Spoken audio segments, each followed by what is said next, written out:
कि जो कुछ बेअदबियां दे समय होया, जो कुछ हुण हो रहा है, उन्हां दे उत्ते एक्शन क्यों नहीं लिया जाता? ढड्डरियां वालियां नूं अज निशाना बनाया, तुसीं इहनूं किद्दां मंनदे हो?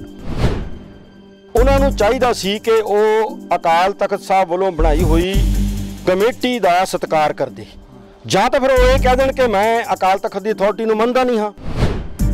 कि ढड्डियां वालियां वास्ते जरूरी नहीं सी कि वो जाके अपनी गल करदे। हाँ, वो ये कह सकते सी तुसीं मेरे डेरे आ जाओ, आपां बैठ के चाह पानी पीने आ, दसो मैनूं की इतराज है, गुरमत के मुताबिक मैं जवाब दूंगा। इत्थों तक तो ढड्डियां वाले गलत ने। जिहड़ा आम सवाल चलता है कि टकसाल जी गुरु गोबिंद सिंह जी तो बनी सी भी ये तो जो करेगी वो ठीक करेगी, मैं इहदे नाल सहमत नहीं हाँ। फिर तो ठीक है जे धुम्मे वांग 33 करोड़ देवतियां दी जां कुरुक्षेत्र च जाके कुंभ मनाऊगी जां गुलाल अपने सिर ते पाऊगी, जाके अनंदपुर साहब हिंदुआं दी रीतां अपनाऊगी, फिर साडी कोई मजबूरी नहीं कि असीं टकसाल नूं उसे रूप च मन्नीए। यानी गुरमुख सिंह जी जिहड़े अज भी हैड ग्रंथी की ड्यूटी निभाते हैं, वो सरेआम बादलों के सारिਆਂ के खिलाफ बोल चुके हैं। वीडियोज़ लोगों ने सुन लिया यूट्यूब पर अज भी है ने। उन्होंने भी रिहायश अकाल तख्त साहब की जड़ दी हुई है।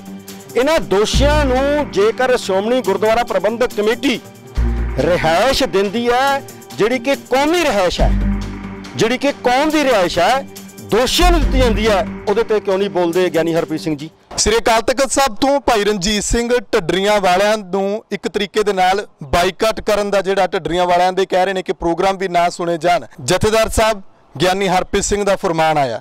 प्रोफैसर महिंद्रपाल सिंह साडे नाल मौजूद ने। प्रोफैसर साहब किद्दां देखदे हो? आपां जिवें पहलां गल कीती कि हर एक गल दा जवाब मंगिया जाएगा कि जो कुछ बेअदबियां दे समय होया, जो कुछ हुण हो रहा है, उन्हां दे उत्ते एक्शन क्यों नहीं लिया जाता? ढड्डरियां वालियां नूं अज निशाना बनाया, तुसीं इहनूं किद्दां मंनदे हो? देखो, जिस तक ढड्डरियां वालियां नूं कोई आदेश दिता गया है, उहदे नाल मैं अद्धी मुतफिक हैगा। वो इस करके आ कि जदों ढड्डरियां वालियां नूं पुछया गया सी कि तुसीं जिहड़ी कमेटी है उहदे कोल आके स्पष्टीकरण दे दो कि तुसीं गुरमत दे अनुसार कोई गल कीती जां नहीं कीती, उन्हां नूं चाहीदा सी कि वो अकाल तख्त साहब वालों बनाई हुई कमेटी का सत्कार करदे, जां तां फिर वो ये कह देण कि मैं अकाल तख्त की अथॉरिटी नूं मनदा नहीं हाँ। मैं उदाहरण के तौर पर कहना, जेकर कोई अज दी मौजूदा दुनियावी सरकार जेकर उन्होंने किसी समन राही ढड्डरियां वालों जां किसी नूं जां मैनूं बुलाउंदी है, तो मैं उत्थे जाके अपनी गल करदा, अपना स्पष्टीकरण दिना कि ढड्डरियां वालियां वास्ते जरूरी नहीं सी कि वो जाके अपनी गल करदे। हाँ, वो ये कह सकते सी तुसीं मेरे डेरे आ जाओ, आपां बैठ के चाह पानी पीने आ, दसो मैनूं की इतराज है, गुरमत के मुताबिक मैं जवाब दूंगा। इत्थों तक तो ढड्डरियां वाले गलत ने, उन्होंने वो कोऑपरेट करना चाहिए। बिल्कुल, कमेटियां कई बार दुखनवार साहब पटियाला बैठ के गईयां ने, पब्लिकली उन्होंने न्यूज़पेपर विच दे के उन्होंने पर्सनल स्नेह भेज के भी किया, ये तो उन्हों की गलती है। पर जिहड़ा ये फैसला है ये मैनूं अधूरा लगता है। अधूरा इसलिए लगता है कि कल्ला ढड्डरियां वाला इस मसले नाल जुड़िया होया नहीं।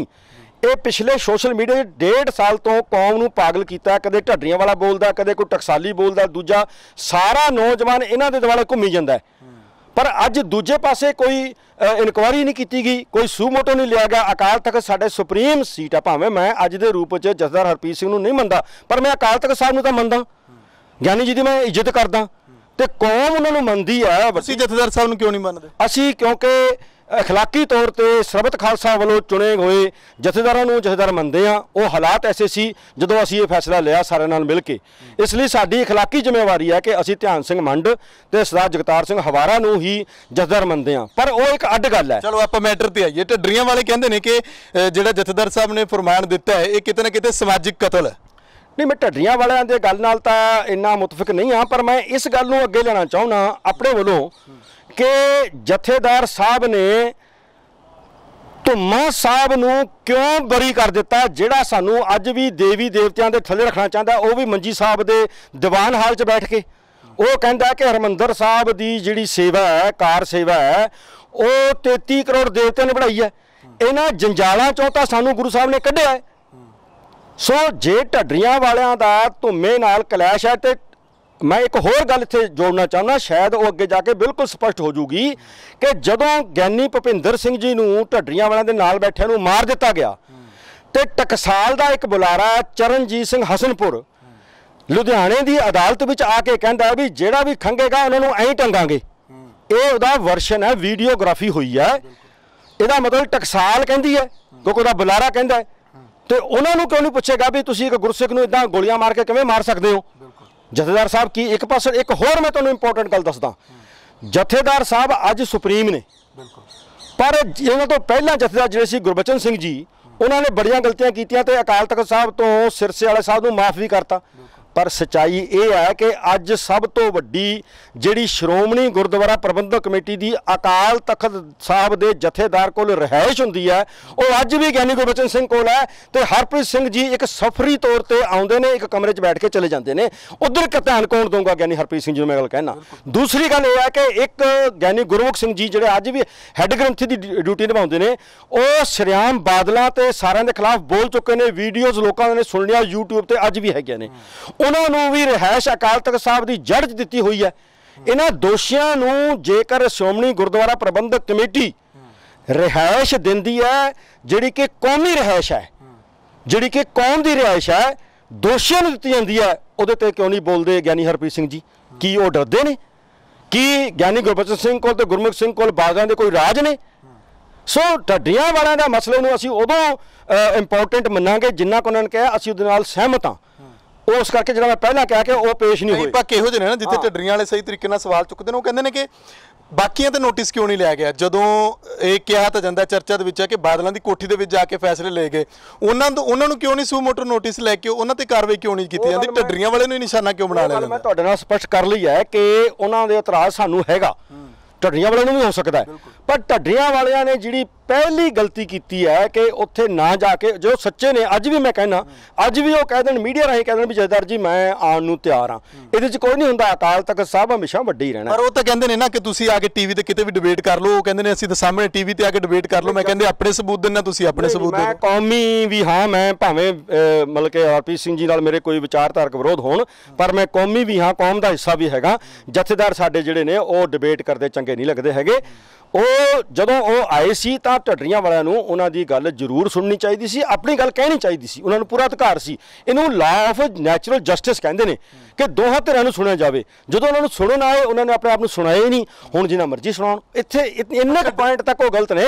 ਢੱਡਰੀਆਂ ਵਾਲੇ ਇਹ ਵੀ ਤਾਂ ਕਹਿੰਦੇ ਨੇ ਨਾ ਕਿ ਤੁਸੀਂ ਦਾਨੂ ਟਕਸਾਲ ਵਾਲਿਆਂ ਨੂੰ ਕਿਉਂ ਨਹੀਂ ਪੁੱਛਦੇ? ਉਹਨਾਂ ਨੂੰ ਵੀ ਨੋਟਿਸ ਕਰਕੇ ਸੱਦੋ, ਉਹਨਾਂ ਦਾ ਵੀ ਕਰੋ, ਉਹਨਾਂ ਤੋਂ ਵੀ ਜਵਾਬ ਮੰਗੋ ਕਿ ਗੋਲੀ ਕਿਉਂ ਚੱਲੀ ਜਾਏ, ਕੁਝ ਕਿਉਂ ਹੋਇਆ, ਤੁਸੀਂ ਕਿਉਂ ਇਦਾਂ ਬਿਆਨਬਾਜ਼ੀ ਕੀਤੀ? ਉਹ ਮੈਂ ਕਹਿੰਦਾ ਬਿਲਕੁਲ ਸਹੀ ਉਹਨਾਂ ਦਾ ਜਵਾਬ, ਪਰ ਇਹ ਉਦੋਂ ਮਟੀਰੀਅਲਾਈਜ਼ ਹੋਣਾ ਚਾਹੀਦਾ ਸੀ ਜਦੋਂ ਉਹਨਾਂ ਨੇ ਕਹਿਣਾ ਸੀ ਕਿ ਉਹ ਚੀਜ਼ ਗਲਤ ਹੈ। ਮੇਰੀ ਤਾਂ ਮੈਂ ਆਪਣਾ ਸਪਸ਼ਟੀਕਰਨ ਦੇਤਾ, ਹੁਣ ਦੂਜੇ ਪਾਸੇ ਵੀ ਮੰਗੋ ਜੀ। ਮੈਂ ਇੱਕ ਹੋਰ ਗੱਲ ਕਹਿਣਾ, ਜਿਹੜਾ ਆਮ ਸਵਾਲ ਚੱਲਦਾ ਹੈ ਕਿ ਟਕਸਾਲ ਜੀ ਗੁਰੂ ਗੋਬਿੰਦ ਸਿੰਘ ਜੀ ਤੋਂ ਬਣੀ ਸੀ, ਵੀ ਇਹ ਤਾਂ ਜੋ ਕਰੇਗੀ ਉਹ ਠੀਕ ਕਰੇਗੀ, ਮੈਂ ਇਹਦੇ ਨਾਲ ਸਹਿਮਤ ਨਹੀਂ ਹਾਂ। ਉਹਦਾ ਕਾਰਨ ਇਹ ਹੈ ਕਿ ਗੁਰੂ ਗੋਬਿੰਦ ਸਿੰਘ ਜੀ ਨੇ ਆਪਣੇ ਜੀਵਨ ਦੇ ਵਿੱਚ, ਗੁਰੂ ਨਾਨਕ ਸਾਹਿਬ ਨੇ ਆਪਣੇ ਜੀਵਨ ਵਿੱਚ ਸਾਨੂੰ ਉਹ ਗੱਲਾਂ ਸਿਖਾਤੀਆਂ ਜਿਹੜੀਆਂ ਕਿ ਅੱਗੋਂ ਆਉਣ ਵਾਲੀਆਂ ਚੁਣੌਤੀਆਂ ਸਾਡੇ ਸਾਹਮਣੇ ਆਉਣੀਆਂ ਸੀ।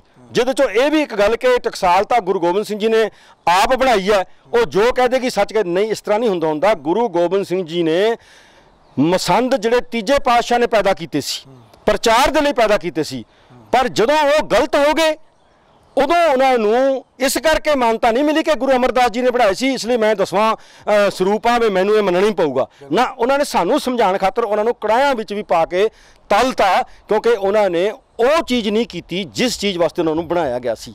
ਜੇ ਟਕਸਾਲ ਉਹ ਗੱਲਾਂ ਕਰੇਗੀ ਜਿਹੜੀਆਂ ਗੱਲਾਂ ਵਾਸਤੇ ਗੁਰੂ ਗੋਬਿੰਦ ਸਿੰਘ ਜੀ ਨੇ ਇਹਨੂੰ ਥਾਪਿਆ ਸੀ, ਫਿਰ ਤਾਂ ਇਹ ਠੀਕ ਹੈ। ਜੇ ਧੁੰਮੇ ਵਾਂਗੇ ਇਹ 33 ਕਰੋੜ ਦੇਵਤਿਆਂ ਦੀ ਜਾਂ ਕੁਰੂਕਸ਼ੇਤਰ 'ਚ ਜਾ ਕੇ ਕੁੰਭ ਮਨਾਊਗੀ ਜਾਂ ਗੁਲਾਲ ਆਪਣੇ ਸਿਰ ਤੇ ਪਾਊਗੀ, ਜਾ ਕੇ ਅਨੰਦਪੁਰ ਸਾਹਿਬ ਹਿੰਦੂਆਂ ਦੀਆਂ ਰੀਤਾਂ ਅਪਣਾਊਗੀ, ਫਿਰ ਸਾਡੀ ਕੋਈ ਮਜਬੂਰੀ ਨਹੀਂ ਕਿ ਅਸੀਂ ਟਕਸਾਲ ਨੂੰ ਉਸੇ ਰੂਪ 'ਚ ਮੰਨੀਏ। ਅਖੀਰ ਦੇ ਵਿੱਚ ਢੱਡਰੀਆਂ ਵਾਲੇ ਇੱਕ ਹੋਰ ਸਵਾਲ ਚੁੱਕਦੇ ਨੇ ਕਿ ਗਿਆਨੀ ਇਕਬਾਲ ਸਿੰਘ ਸਾਬਕਾ ਜਥੇਦਾਰ, ਉਹਨਾਂ ਦਾ ਬਿਆਨ ਸਾਫ਼ ਤੌਰ ਤੇ ਰਿਕਾਰਡ ਦੇ ਉੱਤੇ ਹੈ, ਸਭ ਨੇ ਸੁਣਿਆ, ਉਹ ਸਿੱਖਾਂ ਨੂੰ ਲਵ-ਕੁਸ਼ ਦੀ ਅੰਸ਼ ਦੱਸ ਰਹੇ ਨੇ।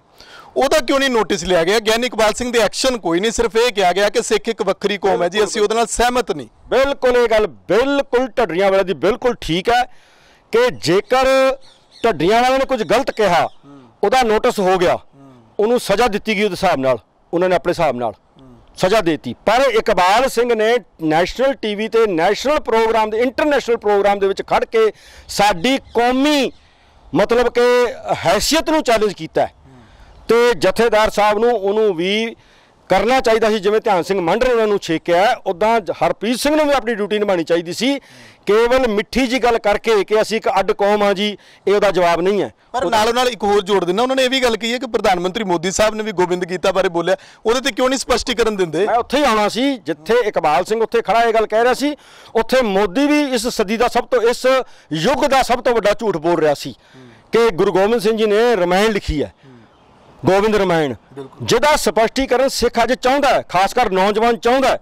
ਤੇ ਗਿਆਨੀ ਹਰਪ੍ਰੀਤ ਸਿੰਘ ਜੀ, ਜੇ ਤੁਸੀਂ ਉਹਨੂੰ ਸਪਸ਼ਟ ਨਹੀਂ ਕਰੋਗੇ ਤਾਂ ਫਿਰ ਕੌਣ ਕਰੂਗਾ? ਇਹਦਾ ਮਤਲਬ ਤੁਸੀਂ ਬਾਦਲ ਦੇ ਯਾਰਾਂ ਨੂੰ ਜਾਂ ਆਰਐਸਐਸ ਦੇ ਯਾਰਾਂ ਨੂੰ ਕੁਝ ਨਹੀਂ ਕਹੋਗੇ, ਤੇ ਜਿਹੜੇ ਬੰਦੇ ਬਾਦਲਾਂ ਨਾਲ ਨਹੀਂ ਚੱਲਦੇ ਜਾਂ ਆਰਐਸਐਸ ਨਾਲ ਨਹੀਂ ਚੱਲਦੇ ਉਹਨਾਂ ਨੂੰ ਤੁਸੀਂ ਸਜ਼ਾਵਾਂ ਦਿਓਗੇ। ਇਸ ਤਰ੍ਹਾਂ ਨਹੀਂ ਹੁੰਦਾ। ਜਿਹੜਾ ਕਾਨੂੰਨ ਹੈ, ਜੋ ਮਰਿਆਦਾ ਹੈ, ਉਹ ਸਾਰਿਆਂ ਲਈ ਜੇ ਇੱਕ ਹੋਏਗੀ ਤਾਂ ਸਾਰੇ ਮੰਨਣਗੇ, ਜੇ ਸਾਰਿਆਂ ਲਈ ਇੱਕ ਨਹੀਂ ਹੋਏਗੀ ਤਾਂ ਜਿਵੇਂ ਅੱਜ ਸੋਸ਼ਲ ਮੀਡੀਆ ਤੁਹਾਡਾ ਵਿਰੋਧ ਹੋਇਆ, ਇਹ ਵਧੂਗਾ ਘਟੂਗਾ ਨਹੀਂ। ਪ੍ਰੋਫੈਸਰ ਸਾਹਿਬ ਬਹੁਤ ਬਹੁਤ ਸ਼ੁਕਰੀਆ, ਸਾਡੇ ਨਾਲ ਮੌਜੂਦ ਸਨ ਸ਼੍ਰੋਮਣੀ ਅਕਾਲੀ ਦਲ ਅੰਮ੍ਰਿਤਸਰ ਦੇ ਸੀਨੀਅਰ ਆਗੂ ਪ੍ਰੋਫੈਸਰ ਮਹਿੰਦਰਪਾਲ ਸਿੰਘ। ਢੱਡਰੀਆਂ ਵਾਲੇ ਦੇ ਮਸਲੇ ਤੇ ਬੜੇ ਸਾਫ਼ ਲਫ਼ਜ਼ਾਂ ਦੇ ਵਿੱਚ ਇਹਨਾਂ ਨੇ ਕਿਹਾ ਕਿ ਢੱਡਰੀਆਂ ਵਾਲਿਆਂ ਨੂੰ ਵੀ ਸ੍ਰੀ ਅਕਾਲ ਤਖ਼ਤ ਸਾਹਿਬ ਦੇ ਹੁਕਮਾਂ ਦਾ ਜਿਹੜਾ ਉਹ ਕਿਤੇ ਨਾ ਕਿਤੇ ਮੰਨਣਾ ਚਾਹੀਦਾ, ਉਹਨਾਂ ਹੁਕਮਾਂ ਨੂੰ, ਕਿਉਂਕਿ ਸ੍ਰੀ ਅਕਾਲ ਤਖ਼ਤ ਸਾਹਿਬ ਸਿੱਖਾਂ ਦੀ ਸੁਪਰੀਮ ਅਦਾਲਤ ਹੈ ਤੇ ਅਕਾਲ ਤਖ਼ਤ ਸਾਹਿਬ ਦੇ ਹੁਕਮ ਨੂੰ ਮੰਨਣਾ ਵੀ ਚਾਹੀਦਾ। ਜੇਕਰ ਤੁਹਾਨੂੰ ਇੱਥੋਂ ਕੋਈ ਲੋਕਾਂ ਦੀ ਅਦਾਲਤ, ਜਿਵੇਂ ਆਪਾਂ ਕਹਿ ਲਈਏ ਕਿ ਜਿਹੜੀ ਸਾਡੇ ਮੁਲਕ ਦੀਆਂ ਅਦਾਲਤਾਂ ਨੇ, ਜੋ ਸੱਦਣ ਤਾਂ ਉੱਥੇ ਜਾਣਾ ਜ਼ਰੂਰੀ ਹੈ, ਤਾਂ ਇੱਥੇ ਵੀ ਜਿਹੜਾ ਆਪਣਾ ਜਾ ਕੇ ਸਪਸ਼ਟੀਕਰਨ ਦੇਣਾ ਚਾਹੀਦਾ। ਤੁਸੀਂ ਇਸ ਬਾਰੇ ਕੀ ਸੋਚਦੇ ਹੋ? ਆਪਣੇ ਵਿਚਾਰ ਕਮੈਂਟ ਕਰਕੇ ਰੱਖੋ। ਸਾਡੇ ਚੈਨਲ ਲੋਕਰਨ ਚੈਨਲ ਪੰਜਾਬੀ ਨੂੰ ਸਬਸਕ੍ਰਾਈਬ ਕਰੋ। ਧੰਨਵਾਦ।